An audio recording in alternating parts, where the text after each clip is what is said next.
Good morning, everybody. Good morning. Morning. Good morning.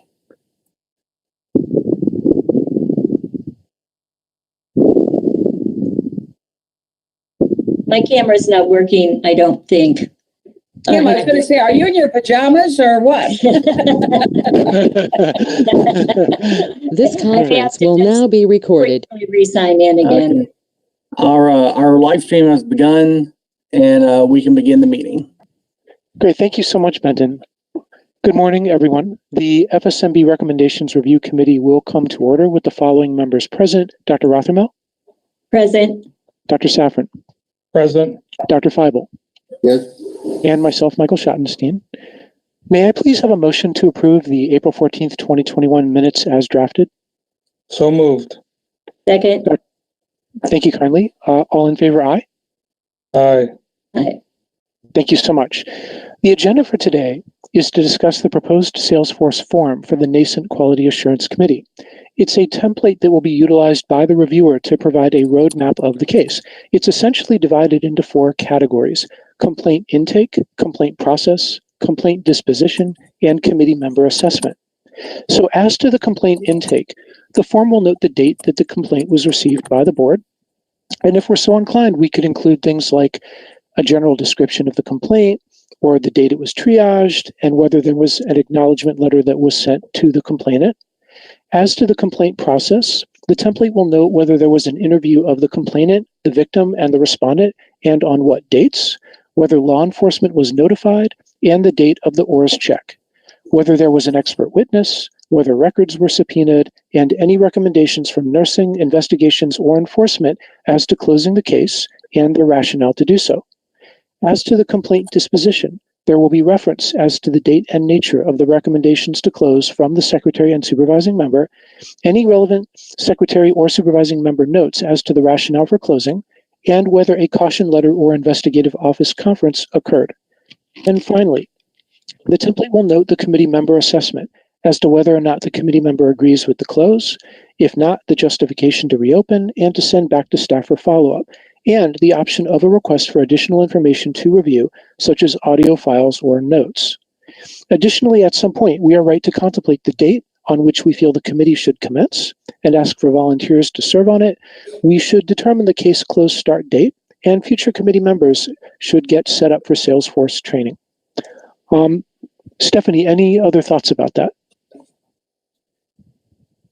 No, so the form that you have in front of you is really our first attempt at putting pen to paper, or I don't know, that's a bad way to say it because it's all going to be online. But it's our first take at gathering what we've heard in the previous committees and consolidating that into sort of a checklist form to go through. And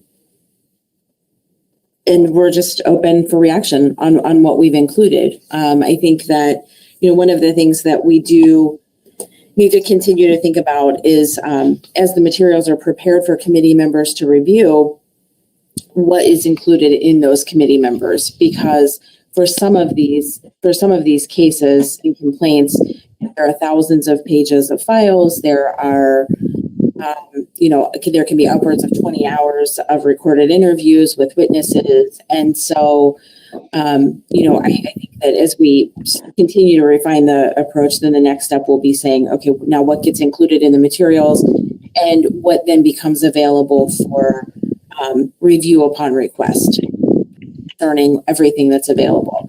And really, I think for the committee members, this is something that when we move to that committee, we might even be able to sort of start that committee process by sorting that out as a committee. Because frankly, you all don't know what you don't know about what these files look like, right? You did not go to investigator school.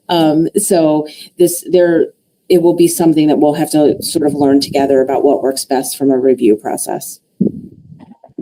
And I don't even know what's in everything, right? Everything looks a little bit different. But I think for today, we're interested most in your reaction to what the form looks like and what the fields are, and are we missing anything? Does anything need to be taken off? Thank you so much. So again, when I was sort of looking at it, I was thinking maybe we could have on the form just a general description of the complaint, sexual misconduct, minimal standards, something like that. And maybe the date it was triaged, in the sense that I'd sort of be interested to be able to review the span of time between when we first received the complaint and when we triage it. And then also, whether the acknowledgement letter was sent to the complainant, because I think that's important as well. Any other committee members or board members have any feedback regarding this form? Ms. Montgomery. This is going to reflect my ignorance of Salesforce, but my only concern, Stephanie, is will we have a consistent, will all of these be consistently presented to the reviewers, so that we're not waiting to have, as you see, even in our settlements, where they're not uniform. And when you're doing a lot of review of paperwork, it's nice to know I can look X, Y, and is it going to be consistent? Everybody has to follow a process and put all the information in the proper order, or how. Tell me about that. I don't understand Salesforce, so. Yeah, no, absolutely. So we will be staffing this process. So this will have a dedicated staff member, and not obviously not a full-time job, but we will staff this process. So, and I think that's right to do. Just from a general staffing process, we should be doing quality assurance on these things, so that person will focus on this. So the materials will be packaged in a consistent way for committee review. We do have experience doing this through the historical case review as well. My idea would be that, actually, Dr. Schottenstein asked if on the form itself, if you could link to certain parts of the package. I don't think that's possible, but what we can probably do is index a PDF so that you know what fields you're filling out with what areas. We also don't want to lead the witness, right, in the review. And so we want to make sure that you have everything you need as every starter package is consistent. And then if you want a bit more information, you can ask for more information to make your final determination on the review process. But yes, it will be packaged consistently. Some of these fields will be pre-populated, but really the exercise for the reviewer is to populate the fields, to do that double check on the fields. So many of these fields will be filled out in Salesforce by the reviewer. So that the final product of the reviewer is consistent. Everybody's will look the same. The content will be different, but the flow will be, the topics, all of that will be the same. That's exactly right. Okay. Yeah, you will use this form to kind of walk through that flow. Now, what I would say though too is that part of what you're checking is to make sure everything's there, right? And so if there isn't something there, it's not necessarily an inconsistency. It's something that you've actually noted as a reviewer, right? So if you're looking and you're saying, wait, I thought I was supposed to get a report of investigation, and I don't have a report of investigation in my package. Well, it's not because it's inconsistent. It's because we don't have that, and you should note that, and the case should be returned. Now, I can assure you that our cases and complaints all have reports of investigation, but there might be something that you note along the way that wasn't, that makes it seem inconsistent, but you'll actually then say, okay, this now gets returned for further review. Thank you. Thank you, Mr. Chairman. Pleasure. Any other comments? So, Stephanie, I'm curious, to your point, we had expert review in the sexual misconduct matter. And so they are sort of a template for us going forward. What did they do when there were cases that had thousands of pages and dozens of recordings? Did they get everything all at once, or was it along the lines of they could request those things as needed? Yeah, so they actually did not get the recordings, as far as I know. Stuart, you might be able to, they did not get recordings. And honestly, I don't know that recordings were available from that long ago. But they did receive, remember the type of case was a sexual misconduct case. So they were not reviewing necessarily standards review cases where you would have a lot of patient records. So the case files themselves, there were There were, I would say, I don't know, Stuart, maybe of the 1250, maybe 100 that were thousands, that were, in that 1,000 marks of pages. And we had some reviewers who took up to 8 hours to review one case. But for the most part, they were not that voluminous. Yeah, Thank and you so much. I would say too, just to add on to that, all of the files were text recognized, so they were searchable. So any of those ones that were 1,000 pages, you could search for keywords and kind of help speed up that review. And that's what we would look to do with this too, of course. Will we have that capability? Yeah, we would be creating the PDFs internally, and so that's kind of our standard process, is creating everything with text recognition by default. Great. Thank you so much. And also, just quickly on the expert review, those were also very old files that were duplicative, right? And so in paper days, you might have a report of investigation, and then you might have a deposition, and then on the back of that deposition is the report of investigation attached. And then on something else there, not just as an exhibit, but just because it was in the paper, somebody's paper file got photo scanned, right? I know with my paper files, I sort of accumulate. This should be a little more streamlined because everything will be coming right from Salesforce. Thank you so much. Should we ask for volunteers today or next meeting? Did you have like a timeline in terms of when we should proceed further, in terms of asking for volunteers to serve, or, deciding when the committee would start? So we were thinking that we should finalize the process first so that we could describe to all board members what the process looks like, have people identify as being interested in, and then as other committee processes occur, then the president makes appointments to the committees based on interest level and other committee involvement. So I think that we should finalize our process really before we, and explain that to the full board in a full board, maybe committee report out meeting before we do that. I know that Mr. Giacalone is not here today. He is on the committee as well. So I don't know if we need to meet again next time, or if you think we're ready to just sort of package that up for the full board, we could do that for the July meeting. One thing I would note that we haven't talked about in this committee, and this is something that we have talked about, the idea that sexual misconduct cases should be reviewed by a community member, or by the public members. One thing we have not talked about with you all that staff actually raised is that standards review cases should really most likely be reviewed by a physician member. And so we would recommend that when we're doing the final process memo, that standards review cases be directed to the physicians. I think that makes sense. I think Mr. Giacalone has made comments of that nature before as well. So if everybody's okay with it, I think that just makes sense. Great.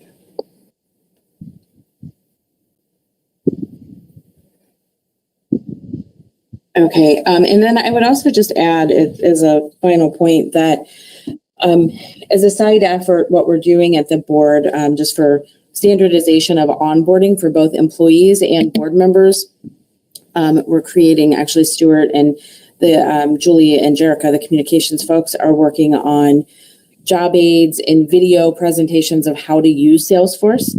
And so those, I think that project's about 65% ready, but we'll have the basics of Salesforce available to you for training before the committee members start. And obviously this will be staffed and somebody will be available to help you through all of that.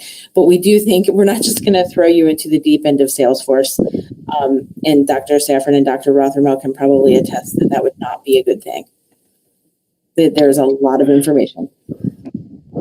Great. So some video materials and staff availability. Right. And some job aid, some training aids on how to use Salesforce. Great. And I think too, just general training aids on what you're looking at. Right. So what's in the file. Dr. Safran. Just a quick question. This committee is not just to add a consumer member. You're going to add physician members, and they're going to review all complaints or just the sexual misconduct as we had discussed before. So it's two separate things. So the FSMB made two separate recommendations. The first was that we add a consumer member to the review process of sexual misconduct or of complaints. And so what the committee decided on was to start with sexual misconduct complaint review. Then the second recommendation from FSMB was to create a standalone, always existing quality assurance committee like we used to have. And that would include multiple members of the board and would do a quality assurance process on all types of cases. So Just an audit, kind of a, right. just a random audit of certain, maybe 10 cases a month or whatever it is that we've decided. Yeah, that's where we landed. We landed at 10 cases a month. Yeah. Yeah. So 4 physicians, 1 consumer member, 2 cases each, and then meeting quarterly is sort of what we had in mind, as I recall. Yes. What is the meeting about? I meant to ask you, Dr. Schottenstein, so we evaluate, we do our independent evaluation, send it in. Is the meeting quarterly what is the meeting about? Okay, so we look through 10 cases and 9 of them look great. 1 of them is a concern. Is that what the meeting is about quarterly, or are our concerns immediately processed? I mean, what is that process about? Once there's an evaluation done monthly and we find an issue or hiccup, what are we doing? We're not going to wait 3 months to do something, I assume. So I guess that's 2 questions. What's the quarterly meeting about, and what are we doing if we find a problem? I think if we find a problem, we notify staff, and then that committee member will then have a meeting with relevant parties, secretary, supervising member, and any relevant staff from investigations or enforcement to discuss the matter. And to your point, that doesn't need to wait to be ratified by a quarterly meeting of the committee. And so the quarterly meeting of the committee, I think, is just for us to catch up, get a sense, essentially to collate everybody's experience, right? The 5 board members, 2 cases each for 3 months, and essentially where did we land? Was there essentially no finding of concern, or were there a few findings? It would be nice to be able to have a sense as to how often we were picking up on a concern. And then what I sort of anticipate is that the committee chairman would then report that out to the full board. Here's how it's going, right? In terms of our review of cases, here's how many, concerning closes we came up with that we're moving on now with meetings, and what's the status of those reviews, right? So down the road, maybe we would have a conversation where we'd say the committee member met, with secretary, supervising member, and staff, and we decided to reopen, or, the committee members' concerns were allayed and we decided to keep it closed. Things along those lines is sort of how I see it. So you're thinking that it's a quarterly debrief of what each of the individuals have seen in their review process. And if there's been a case that has been remanded, if you will, a conversation about that and what happened as part of the remand, whether or not it's been reopened. Well, it's been asked to be reopened, and so we'll feel our way through that. I think that's right. Dr. Feibel? Yeah, also, in addition to that, I think it's helpful for us to get together as a committee and discuss challenges we're having and trends if we're seeing trends of certain things, and just how people are doing the reviews, and maybe we'll pick up tidbits of information from each other that way. So I think it's a good practice for the committee. To your point, Dr. Feibel, I think on some level we are a quality assurance committee. And so I think it's also a good opportunity if board members have a concern about, our processes in general. I think it's a venue in which we can raise those concerns. Yeah. Stephanie, hi.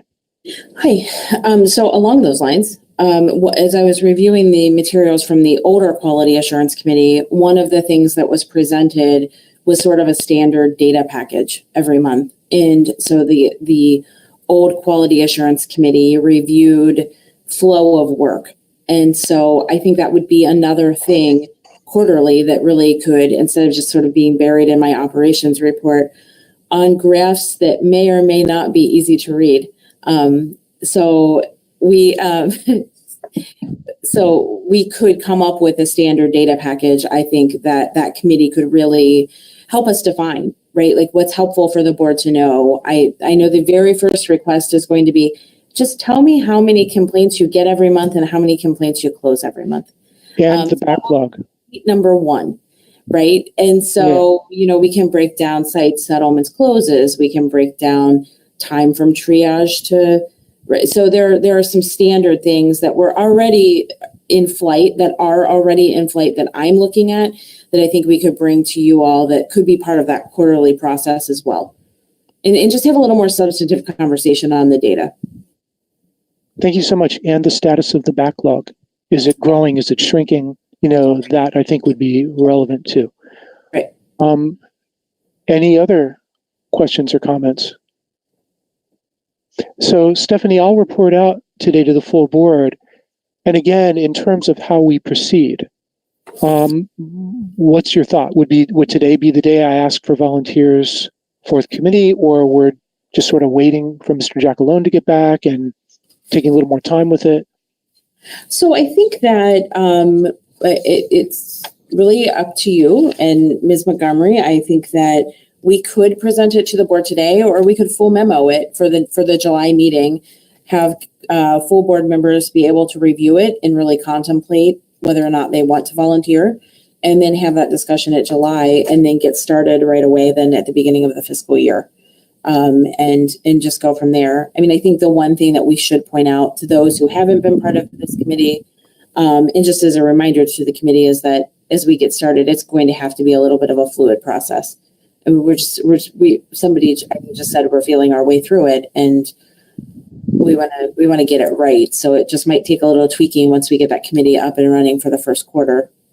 The first quarter might be a learning quarter. Sure, I think that's right. Let's do the memo if that's okay with everybody. Dr. Feibel? Yeah, I was just going to say, I think the first quarter is, I think too, we should not set our sights on a meeting for the first quarter, because I have no clue about assuming I'm on the committee, I have no clue about Salesforce. And so that's going to take a learning curve in and of itself. So it may take me a whole month to get through one case till I figure out Salesforce. Me too. We can do it together, Betty.